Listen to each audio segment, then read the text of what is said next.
Hello everyone, welcome. The topic is how to create database, how to use a database and how to create a table in MySQL.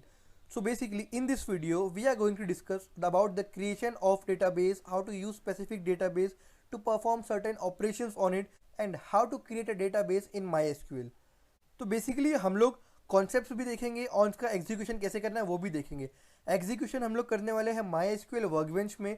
अगर आपने वो software install नहीं किया है, वो tool install नहीं किया है, तो आप मेरा एक वीडियो देख सकते हैं जिसमें मैंने proper step by step explain किया है कि माई एसक्यूएल वर्कबेंच को कैसे इंस्टॉल करना है विंडोज़ में। तो वीडियो को स्टार्ट करने से पहले आई वुड रिकमेंड कि अगर आपको वीडियो अच्छा लगे, आपको कॉन्सेप्ट समझ में आए, तो वीडियो को लाइक करें, शेयर करें और चैनल को सब्सक्राइब करें ताकि आपको आगे आने वाले वीडियोज़ के अपडेट्स मिलते रहे। स्टार्ट करते हैं वीडियो के साथ।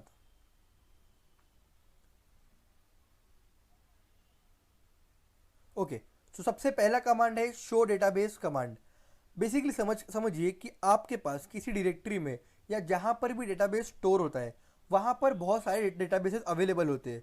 लाइक किसी एक डायरेक्टरी में पॉसिबल है हज़ारों की नंबर्स में डेटाबेसेस अवेलेबल हो और आपको नहीं पता है कि कौन कौन से डेटाबेस अवेलेबल है, लेकिन आपको चेक करना है। आपको चाहिए कि आपके पास एक लिस्ट हो कि उस डायरेक्टरी में किसी भी कितने सारे डेटाबेसेस है और कौन कौन से डेटाबेसेस है।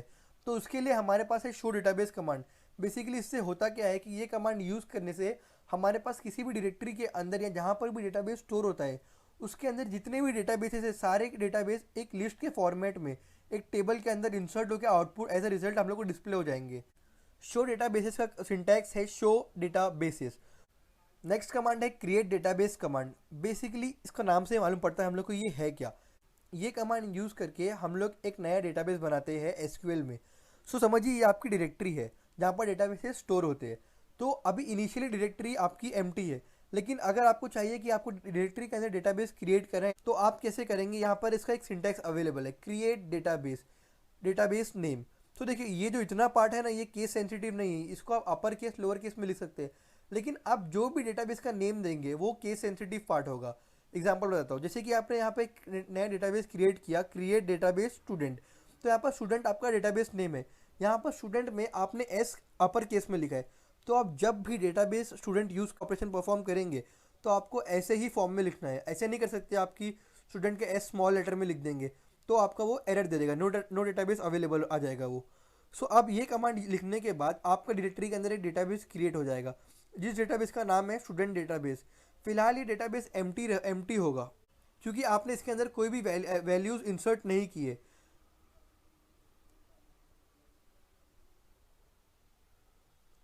नेक्स्ट कमांड है यूज़ कमांड। सो बेसिकली इसमें हम लोग देखेंगे कि किसी भी एक डेटाबेस को कैसे यूज़ करना है, उसके ऊपर ऑपरेशंस कैसे परफॉर्म करना है। इसका सिंटैक्स है यूज़ डेटाबेस नेम। यहाँ पर भी यूज़ जो पार्ट है ये केस सेंसिटिव नहीं है, लेकिन database name part case sensitive है। अब एग्जांपल के समझिए आपके पास एक डायरेक्टरी है जिसके अंदर बहुत सारे डेटाबेसेस, जैसे कि यहाँ पर 6 डेटाबेस अवेलेबल है। इसका नाम है स्टूडेंट डेटाबेस, इसका नाम है एम्प्लॉय डेटाबेस, इसका अलग अलग, जैसे यहाँ पर भी कुछ अलग अलग नाम होंगे इनके, लेकिन आपको स्टूडेंट डेटाबेस एक्सेस करना है। तो आप इसको कैसे करेंगे, आप लिखेंगे यूज स्टूडेंट कमांड आपके माई एसक्यूएल वर्कबेंच में या फिर माई एसक्यूएल सर्वर में, जहाँ पर भी आप माई एसक्यूएल यूज़ कर रहे हैं वहाँ पर आप ये कमांड लिखेंगे। जब आप ये कमांड लिखेंगे तो आपका जो पॉइंटर है ये स्टूडेंट डेटाबेस के ऊपर पॉइंट करने लगेगा। इसके बाद आप जो भी ऑपरेशंस परफॉर्म करेंगे वो सारे ऑपरेशंस इस डेटाबेस के ऊपर ही परफॉर्म होंगे। लेकिन यहाँ पर ध्यान में रखने वाली बात यह है कि अगर आपने यहाँ पर जो स्टूडेंट का जो नेम है, जो डेटाबेस नेम है, ये केस सेंसिटिव है। आपने इसको जैसा बनाया है डेटाबेस को उसी तरह आपको इसको यूज़ करना है नेम को। सो चलते हैं नेक्स्ट कमांड के पास। नेक्स्ट कमांड है क्रिएट टेबल कमांड। अब हमें डेटाबेस कैसे क्रिएट करना है ये तो पता है, लेकिन डेटाबेस एक स्ट्रक्चर, एक खाली बॉक्स जैसा होता है।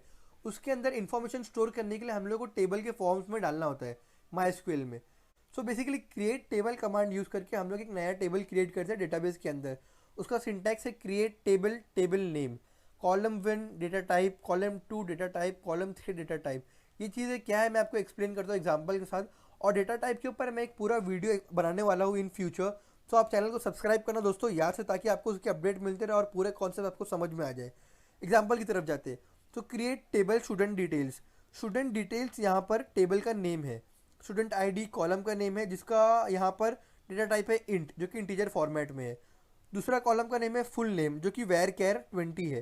तो अब मैंने यहाँ पर कैर की जगह वेर कैर क्यों लिया, ये मैंने आपको पहले ही वीडियोस में एक्सप्लेन कर चुका है। अगर आपने वीडियो नहीं देखा है तो आप वीडियोस देख सकते हैं, डिफरेंस बिटवीन कैर वेर कैर मैंने बनाकर रखा है एक वीडियो।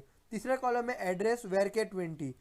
जब आप ये कमांड रन करेंगे, जब आप ये स्टेटमेंट्स रन करेंगे, तो आपके डेटाबेस के अंदर ये डेटा एक टेबल बन जाएगा ऐसे इस तरह से, जिसमें 3 कॉलम्स होंगे, student ID, full name and address.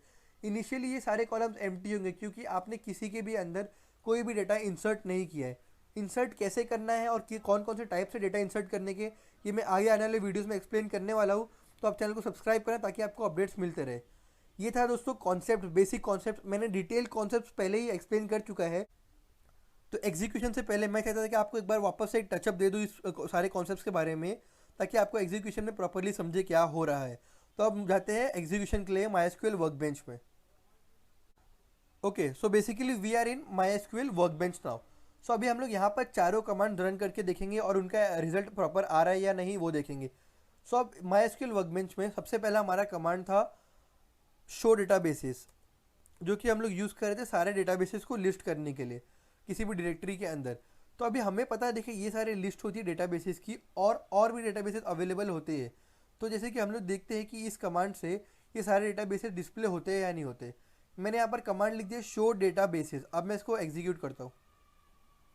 Okay, so basically command यहाँ पर रन हो गया, जैसे यहाँ पर राइट टिक मार्क आपको दिख रहा है, और यहाँ पर से 7 रोज फेच किया है, मतलब 7 टोटल डेटाबेसेस अवेलेबल थे। तो सारे के सारे डेटाबेस एक लिस्ट फॉर्मेट में आकर डिस्प्ले हो चुके हैं। अब नेक्स्ट हमारा कमांड था to create a database. So basically command था क्रिएट डेटाबेस, और डेटाबेस का नेम, यहाँ पर मैं डेटाबेस नेम देता हूँ एम्प्लॉय। तो सपोज मैंने एम्प्लॉय एक डेटाबेस क्रिएट नेम दे दिया। अब मैं इसको रन करता हूँ। ओके, सो यहाँ पर देखिए कमांड प्रॉपरली रन हो गया है, like create database employ has been created, और एक रो अफेक्ट हुई है, मतलब एक न्यू डेटाबेस क्रिएट हुआ है। ओके, तो अभी मैं एक थर्ड कमांड के पास जाता हूँ। जो थर्ड कमांड हमारा था यूज़ डेटाबेस। तो मैंने अभी जो नया डेटाबेस क्रिएट किया उसी को यूज़ करता हूँ, employ database, use employ execute. Okay, so basically use employ जो डेटाबेस है वो अभी इफेक्ट में आ गया है। बेसिकली जो यूज़ एम्प्लॉय डेटाबेस है वो अभी यूज़ में आ गया है। जैसे कि हम लोग यहाँ पर दिख रहा है पॉइंटर कहाँ पर पॉइंट कर रहा है, एम्प्लॉय डेटाबेस के अंदर। अब यहाँ पर एक क्रॉस मार्क दिखा रहा है। ये क्रॉस मार्क क्यों दिखा रहा है, क्योंकि एम्प्लॉय डेटाबेस पहले से क्रिएट हो चुका है और वापस से क्रिएट करने की कोशिश कर रहे हैं। लाइक जब भी हम लोग एग्जीक्यूट कर रहे हैं तो ये सारे के सारे कमांड वापस से रन हो रहे हैं। तो अभी यहाँ पर जो भी पहले से क्रिएट हो चुका था तो सेम डेटाबेस हम लोग क्रिएट नहीं कर सकते हैं। हमारे पास यहाँ पर एरर आ रहा है, can't create database employ database exist. अगर हम लोग को क्रिएट करें तो हम लोग को न्यू नेम देना पड़ेगा या अलग नेम देना पड़ेगा, तो हम लोग डेटाबेस क्रिएट कर सकते हैं। अभी फाइनल कमांड था हमारे पास। तो अभी मैं एम्प्लॉय टेबल डेटाबेस के अंदर ही मैं टेबल क्रिएट करूँगा, और उसके लिए मैं पहले इन सारे डेटा कमांड्स को क्लियर कर लेता हूँ। अगर कमांड क्लियर नहीं किया तो भी चलेगा, लेकिन मैं बेटर अंडरस्टैंडिंग के लिए पूरा क्लियर कर लिया मैंने डिस्प्ले को, इस प्रॉम्प्ट को, ताकि हम लोग को प्रॉपर्ली समझ। सो अभी बेसिकली हम लोग को एम्प्लॉय डेटाबेस के अंदर एक टेबल क्रिएट करना है। पॉइंटर हमारा एम्प्लॉय टेबल पे पॉइंट कर रहा है, मतलब हम लोग एम्प्लॉय डेटाबेस के जो भी ऑपरेशन परफॉर्म करेंगे वो एम्प्लॉय डेटाबेस के अंदर ही होगा। तो स्टार्ट करते हैं टेबल क्रिएशन। तो सबसे पहले create table command, and table name में देता हूँ एम्प्लॉय डिटेल्स, एंड मैंने मेरा पैरेंथेसिस ओपन कर लिया, राइट। ओके, सो सबसे पहले मैं चाहता हूँ कि एम्प्लॉय आईडी करके एक कॉलम हो जो इंटीजर टाइप हो, कॉमा से आपको हम लोग सेपरेट करते हैं कॉलम्स को। दूसरा है एम्प्लॉय नेम, जो कि वेर केयर फॉर्म में हो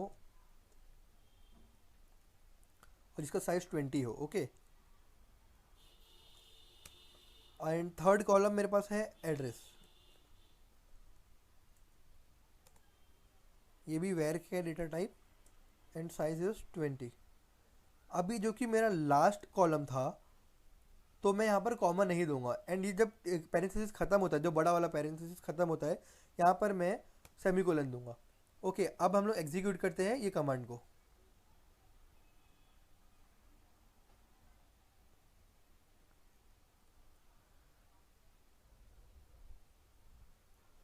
ओके, सो बेसिकली अभी हम लोग देख सकते हैं कि यहाँ पर create table employ details, table perfectly create हो चुका है और यहाँ पर 3 कॉलम्स बन चुके हैं, employ ID, employ name, address. तो अभी हम लोग इसको देखते हैं कि ये क्रिएट हुआ या नहीं हुआ है। तो इसके लिए हम लोग यूज़ करते हैं select statement, all from table का name, employee details semicolon, right, execute. Okay, so basically हमारे पास एम्प्लॉय डिटेल्स जो टेबल है वो यहाँ पर हमारे पास आ चुका है।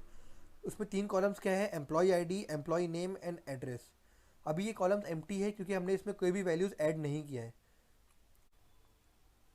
Okay, so that was all about the execution part of the 4 command that we discussed earlier. And thank you so much for watching the video. अगर आपको वीडियो अच्छा लगे, आपको कॉन्सेप्ट समझ में आए, तो उसको लाइक करें, शेयर करें, वीडियो पर कमेंट करें और चैनल को याद से सब्सक्राइब करें एंड शेयर करें दोस्तों, ताकि आपको आने वाले वीडियोस के अपडेट्स मिलते रहे। Thank you so much.